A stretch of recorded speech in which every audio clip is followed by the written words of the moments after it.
19 জুলাই সালাতুল মাগরিব আদায় করার পরে আমার বাসার নিচে মসজিদ আছে। রাস্তায় বের হওয়ার সাথে সাথে চারদিকে ছাত্রলীগ, যুবলীগ, তাদের কিছু সন্ত্রাসী বাহিনী রাস্তার 3 দিকে মুখ ছিল, 3 দিক তারা মোটামুটি ঘেরাও করে ফেলে পুলিশকে খবর দেওয়ার পরে আমাকে পুলিশ নিয়ে যায়। ফেনী পুলিশ বাড়িতে যায়। সেখানে মাত্র 2 মিনিটের মতো ছিলাম। সেখান থেকে পোশাকধারী, পোশাকবিহীন, অস্ত্রশস্ত্র সহ বড় একটা হাইতে করে আমাকে মডেল থানা নিয়ে যায়। সেখানে ওসির মুখোমুখি হই। ওসি আমাকে অনেক প্রশ্ন করেছেন যে কোটা আন্দোলনে ছাত্রদেরকে দিয়ে জ্বালাও পোড়া করছেন ইত্যাদি। তখন আমি বলিষ্ঠভাবে বলেছি যে এটা আমাদের কাজ নয়। আমরা কোটা আন্দোলন ছাত্ররা করছে তাদের ন্যায্য অধিকারের জন্য, আমরা তাদের সে অধিকারকে সমর্থন জুগিয়েছি। কিন্তু ওসি আমার সাথে তেমন আর কথাবার্তা না বলে কাস্টডিতে পাঠিয়ে দেন। পরে আমি দেখি 5টি মামলা, 4টি নতুন, 1টি পুরাতন মামলা দিয়ে আমাকে পরের দিন কোর্টে চালান করে। আমি কারাগারে ছিলাম 21 দিন। এই 21 দিনের মধ্যে প্রথম 7-8 দিন আমি খুব কষ্ট করেছি।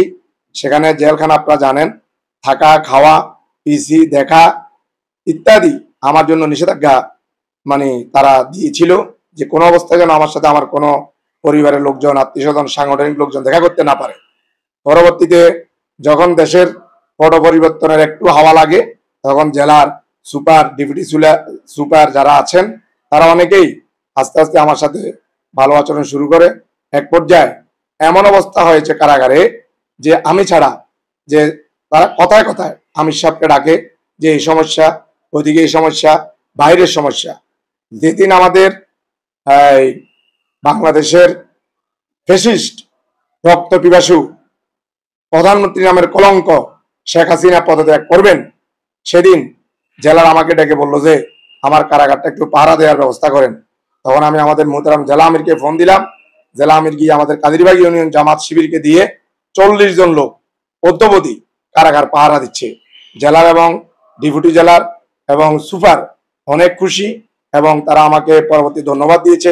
আমিও বলেছি দেশ এবং জাতির সম্মান রক্ষার্থে, দেশের কল্যাণ রক্ষার্থে বাংলাদেশ জামাত ইসলামী মানবতার সংগঠন, মানবতার জন্য, দেশের সম্পদ রক্ষার জন্য আমরা আমাদের জীবন বাজি রেখে দায়িত্ব পালন করবো ইনশাআল্লাহ। আমার প্রতিবেশী, আত্মীয়স্বজন, রাজনৈতিক দল, মিত্র, বন্ধুরা আমার জন্য ক্ষতি করেছেন, আমাকে অন্যায়ভাবে গ্রেপ্তার করিয়েছেন এবং পারিবারিকভাবে, মানসিকভাবে যন্ত্রণা দিয়েছেন।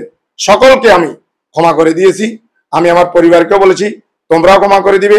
আমার প্রাণপ্রিয় সংগঠন বাংলাদেশ জামাত ইসলামী এবং ইসলামী ছাত্র শিবির নেতৃবৃন্দকে বলেছি যে আপনারা ওদেরকে ক্ষমা করে দিবেন। আমরা প্রতিহিংসা বিশ্বাসী নই। আমরা চাই সকলকে নিয়ে দেশ গড়ি, দেশকে সামনের দিকে এগিয়ে নিয়ে যাই। কোনো হিংসা, হানাহানি, মারামারি আমাদের এই সংগঠন আমাদেরকে শিখায় নেই। এই জন্য আমরা সকলকে মাফ করে দিলাম।